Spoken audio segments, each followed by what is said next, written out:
This screencast is going to go over the answers to Adams Homework 1 for AP Chemistry. So question number 1, it's asking about flame tests and what's happening on an atomic level which causes atoms to give off different colors of visible light. So for this one, the short answer is that excited electrons are moving to a lower energy level or sublevel. So to put that back into context of what we did before, so we're going to add some energy here with some fire in this case. It's going to excite some of these electrons, and you'll see a couple of those move up to a higher energy level or two. And those excited electrons cannot stay there very long. It's kind of like having a sugar rush, and so they are unstable and then will try and come back down. But in order to come back down, they must give off some sort of energy, and that energy is released in the form of photons, and if those photons have a wavelength in the visible spectrum, then we can see them. Okay. Number 2 is looking at the different rules that we have for electron configurations. So the Pauli exclusion principle says that no two electrons can have the same set of 4 quantum numbers. Those quantum numbers are the answers to the wave function for describing the most probable location for an electron. There are 4 answers, and 2 electrons cannot occupy the same space. Remember, I said that Pauli sounds like a guy from New York, and they have a different zip code than us, and the quantum numbers are kind of like a zip code. It also implies that no more than 2 electrons can belong in an orbital. I'll give you an example. If I have 3s2, and the electrons are in here, this violates the Pauli exclusion principle. They're in the same energy level, they're in the same sublevel, they are in the same orbital orientation, and they have the same spin. That cannot happen. It also, going with the second one, no more than 2 electrons in an orbital. If I have that same, let's say it's 3s3, but this is the reason why. If I have more than 2 electrons in an orbital, then I'm definitely going to have 2 that have the same set of 4 quantum numbers. And again, that cannot happen according to the Pauli exclusion principle. All right, the next one is dealing with the Aufbau principle. And the Aufbau principle is about those lazy electrons. Electrons fill atomic orbitals of the lowest available energy levels before occupying the higher levels. So when we do electron configuration, it's 1s2 and then 2s2. The reason 1s fills before 2s is because it requires less energy to put an electron in a 1s orbital, and so it will fill first. Then 2s, 2p, 3s, then 3p, and then we get the weird things like 4s fills before 3d. Another example of the Aufbau principle. 4s fills before 3d because it takes less energy to put an electron in 4s, and so it follows the Aufbau principle.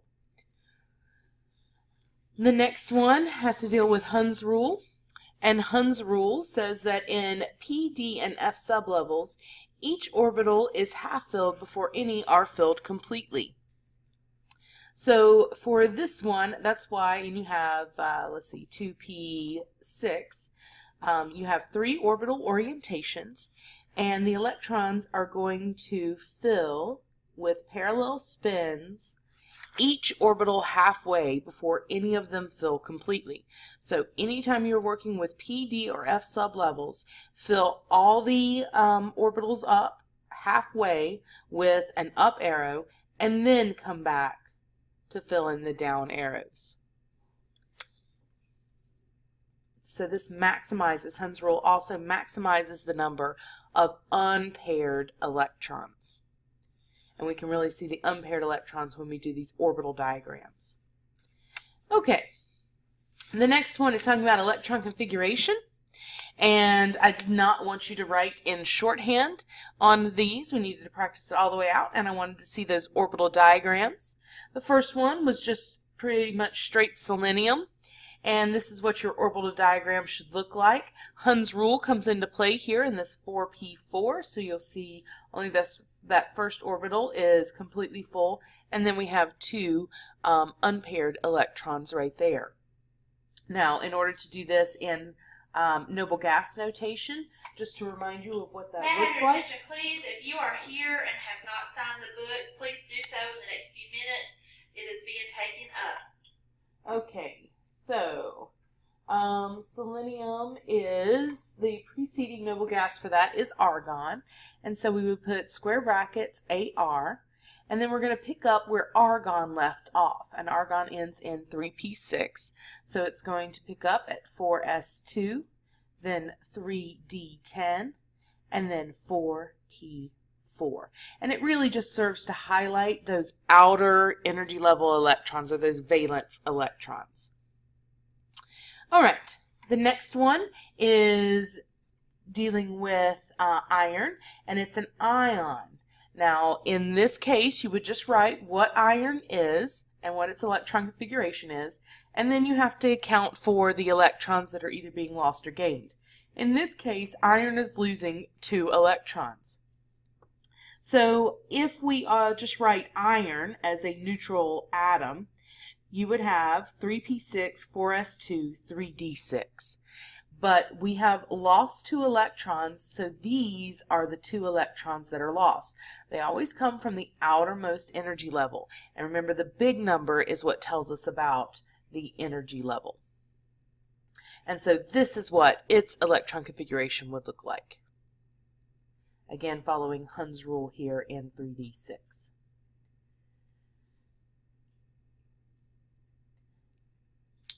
All right, next we have the electron configurations for copper and chromium. We learned about these in Honors Chem, but they still come into play here, and we actually don't have to go any further with that than what we did in Honors Chem. For copper, if you were to write it as all the others, you would be incorrect. Remember that a sublevel is at its most stable if it is completely full. The next most stable setting is if it is half full. So what happens with copper and chromium? Copper is 1s2, 2s2, 2p6, 3s2, 3p6, 4, if again we write it like all the others, 4s2, and 3d9. Well, here we have a situation. This guy right here is not full and it's not half full. This guy is full. So what happens is an electron gets demoted and it moves from the 4th energy level down to the 3rd energy level and goes into this 3D, leaving the electron configuration of what copper actually is as 4s1 3d10. This is a much more stable situation because now I have one that's half full and one that's completely full, instead of one that's completely full and one that's not full or half full. Same kind of pattern is used for chromium. For chromium, if you were to write it like you would write everything else, it would be 4s2 and 3d4. Again, not as stable as what I have here written in purple, because I have one that's full, but the other sublevel is not full and it's not half full. So again, an electron gets demoted to that 3rd energy level, and then I have 2 that are half full, and this is a much more stable configuration, so that's what chromium does. Now there are other things that do this, but we're just going to pretend that it's only copper and chromium and write the others the way that we've been writing them all along. All right. Last question on this page is, what is an isotope? Very, very basic question, but I have seen this on the AP exam, and I have seen students get it incorrect, and I do not want that to be you. When you're asked about the atomic structure of things on an AP exam, you want to mention all that apply. So in an isotope, it is the same element, so they have the same number of protons. And that's going to be very important for you to mention. Don't assume that the AP reader knows certain things or knows that you know certain things. You want to spell it out for them. So I have seen this worth a point, that it's the same element, so it has the same number of protons. What's different about an isotope is isotopes have different number of neutrons. And so since they have a different number of neutrons, they're going to have a different atomic mass. An example would be carbon-12 and carbon-14. Here they are in hyphen notation. Remember, the number after the hyphen is the mass. And so carbon-12 has 6 neutrons while carbon-14 has 8 neutrons. But they're both carbons, so they both have 6 protons. Here's the same two isotopes, but they are now in nuclear notation, where we put the number of protons at the bottom and then the mass goes at the top. If you want to find the number of neutrons, all you have to do is subtract the two numbers.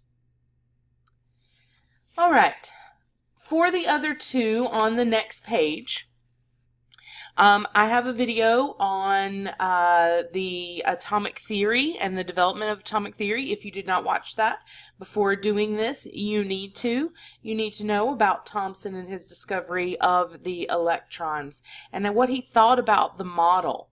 You need to know about Rutherford and that he discovered the nucleus. These guys here, the proton, the neutron was discovered way late because it doesn't have a charge. And this guy back in 1909 discovered the mass of an electron, which is pretty impressive because it's times 10 to the negative 31 kilograms. I think it's 9.